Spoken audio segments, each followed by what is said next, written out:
Muy buenas, estimados estudiantes. Reciban un cordial saludo. El día de hoy veremos el conjunto de los números reales, así como los conjuntos que lo conforman.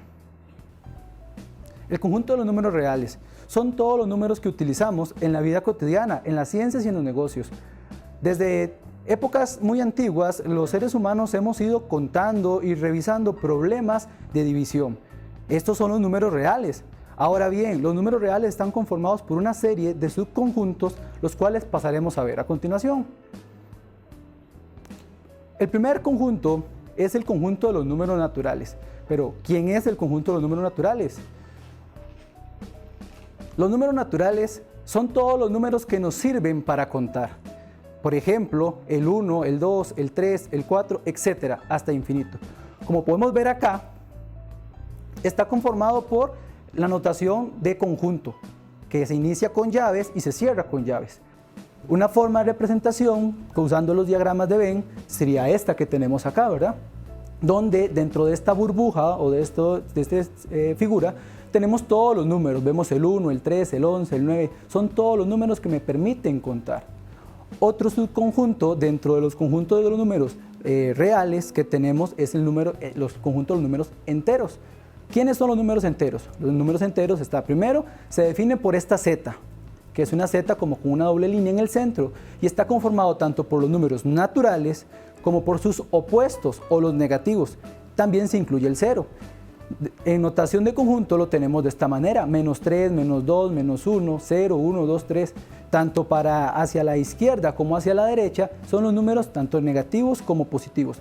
¿Por qué números enteros? Porque no tienen expansión decimal. Son números, por llamarlos de alguna manera, números completos. En el diagrama de Venn lo podemos ver de esta manera. Pueden ver que los números enteros tienen dentro los números naturales. ¿Por qué? Porque también recuerden que conforma tanto los naturales como los números negativos, inclusive el 0. Otro subconjunto de los números reales es los números racionales. Estos números pueden expresarse como una razón, es decir, una división entre dos números enteros, donde lo podemos escribir en forma de conjunto de esta manera: un A entre B, donde tanto A como B pertenecen a los números enteros, excepto que el B no puede ser el 0. Recuerden que una división entre 0 matemáticamente no podemos hacerla, ¿verdad?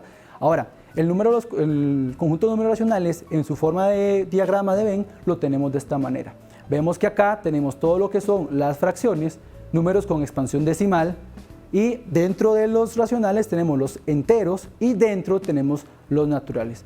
Aquí cabe aclarar una cosa: los naturales están dentro de los conjuntos de los racionales, porque podemos expresarlos de la siguiente manera. Veamos un caso particular, en este caso el 2.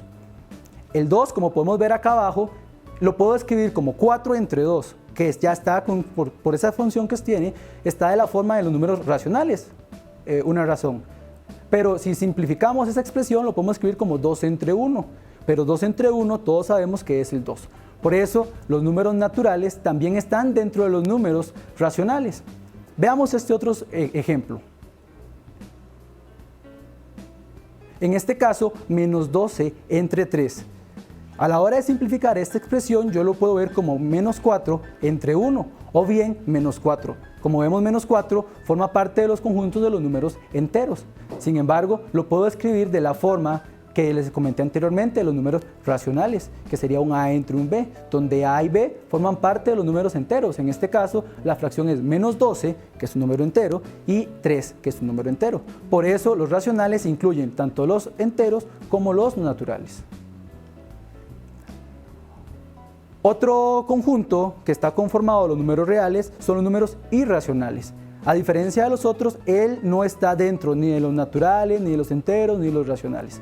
¿Qué son los números irracionales? Los números irracionales son todos los números que tienen una expansión decimal infinita, pero no periódica, y se denota por una letra I, como lo vemos acá, como con una doble línea en el centro. En su forma de conjunto tenemos estos números muy conocidos y que son irracionales. Tenemos el pi, tenemos el e, tenemos la raíz cuadrada de 2. Ahora, hay que explicar algo. ¿Qué es una expansión decimal no periódica? ¿O qué es un periodo de una expansión decimal? En este caso, un periodo en una expansión decimal infinita es el número o son los números que se repiten de una manera indefinida de forma consecutiva. ¿Ok? Veamos los siguientes ejemplos.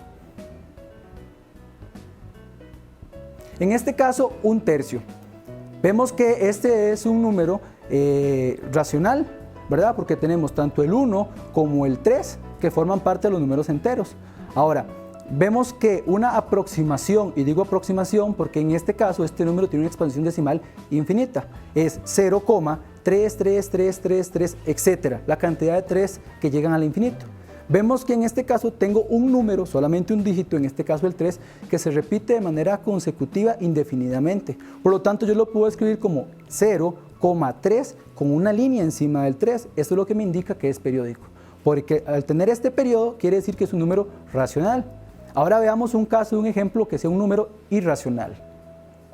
La raíz de 2, que les comentaba, es un número muy conocido por todos nosotros. La raíz de 2, una aproximación, sería 1.41, 42, 21, 35, etc. Una cantidad de números indefinida. Hasta el momento no se ha podido encontrar un periodo o una secuencia que se repiten los números siguiendo un patrón. Por lo tanto, no podemos decir que este número tenga un periodo. Por eso es una expansión decimal infinita y no periódica. Es decir, este es un número irracional. Ahora, viéndolo en forma de conjuntos, en la forma del diagrama de Venn, tenemos este conjunto, el conjunto de números irracionales. Está conformado por números como el pi, la raíz de 2, que ya lo vimos. Este otro número que vemos que tiene una expansión decimal infinita, y no tiene un periodo, por lo tanto es un número irracional. Ahora, de manera de resumen, vemos que los números reales están conformados tanto por los números racionales, los números enteros, los naturales y los irracionales. Todos ellos unidos hacen el conjunto de los números reales. Veamos unos ejemplos. En este caso tengo en la primera columna una cantidad de números, una serie de números.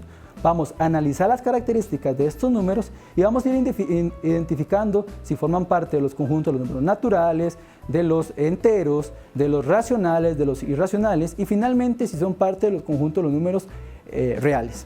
En este caso el -7 que tenemos por acá, ¿verdad? -7, vemos que es negativo. ¿Ok? Y vemos que no tiene una expansión decimal. Por lo tanto, inmediatamente, al ser negativo, no es un número natural, pero sí es un número entero. En este caso, recuerden que los enteros estaban dentro de los racionales, por lo tanto es un número racional. No sería un número irracional porque recuerden que si es racional, no sería irracional. Son conjuntos totalmente separados. En este caso, sería un número real. En este caso, 1,23, 23, 23, y vean que sí puntos suspensivos, quiere decir que ese periodo se repite. Vemos en este caso que el 2 y el 3 consecutivos se repiten de una manera indefinida, por lo tanto hay un periodo. En este caso tiene expansión decimal, por lo tanto no sería ni natural ni sería un número entero, pero sí es un número racional. ¿Por qué? Porque tiene una expansión decimal, aunque es infinita, pero es periódica. Al ser periódica no puede ser irracional. Como es racional, entonces sería un número entero, perdón, un número real. Ahora, 3 entre 5, tenemos este otro número. Vemos que 3 entre 5 no es un número entero, o sea, es un número que tiene una expansión decimal. Por lo tanto, no es natural, no es un número entero y sí sería un número racional. ¿Por qué? Porque a la hora de calcular este número tiene una cantidad de decimales finita. Por lo tanto, no sería irracional y sí se forma parte del conjunto de los números reales. Ahora, en este caso tenemos raíz de 3, pero raíz cúbica de 7. En este caso, la raíz cúbica del 7, si lo calculamos usando una herramienta de la calculadora, podemos identificar que tiene una cantidad de decimales infinita y que no tiene un periodo. Por lo tanto, como indiqué, tiene decimales, no sería un número natural ni sería entero. Al ser una cantidad infinita, donde no hay un periodo, no sería tampoco racional. En este caso sí sería un número irracional. Forma parte también de los números reales. En este caso, 1.4143,5. Vemos que con los números que tengo acá y los signos de puntuación que tengo acá, me dice que llega al infinito, pero con esto no puedo identificar que exista un periodo. Por lo tanto, tengo que asumir que esto no tiene un periodo y una cantidad infinita de números. Ok, al tener una expansión decimal, no sería un número ni natural ni entero. Al ser infinita y no tener periodo, no sería un número racional, por lo tanto sería un número irracional. Igualmente que los anteriores, forma parte del conjunto de los números reales. En este caso el 6. El 6 vemos que no tiene expansión decimal y es positiva. Al ser positiva es un número natural. Al ser un número entero, o sea, no tiene expansión decimal, sería un número entero, ¿verdad? Luego, recuerden que los enteros, tanto los enteros como los naturales, forman parte del conjunto de los racionales. Por lo tanto, también sería un racional. Recuerden que el 6 lo puedo escribir como 6 entre 1 y ya cumple la propiedad de los racionales. Al ser racional, no sería irracional, pero sí es un número real, ¿verdad? Y menos 15 entre 5, si yo simplifico este número, si saco quinta arriba y quinta abajo, me daría menos 3. Es un número, ojo, entero, ¿verdad? Es un número completo, pero tiene un signo negativo. Por lo tanto, no sería un número natural, sí sería un número entero. ¿Por qué? Porque no tiene expansión decimal. Sería un número racional porque forma parte de los conjuntos racionales al ser parte del conjunto de los números enteros. No sería irracional y sí sería un número real. Así es como podemos identificar cuando los números forman parte de los conjuntos. Bien, estimados estudiantes, esperamos que este video sobre el conjunto de los números reales les haya sido de su utilidad. De parte de la Cátedra de Matemática para la Administración y la Computación, agradecemos la atención brindada.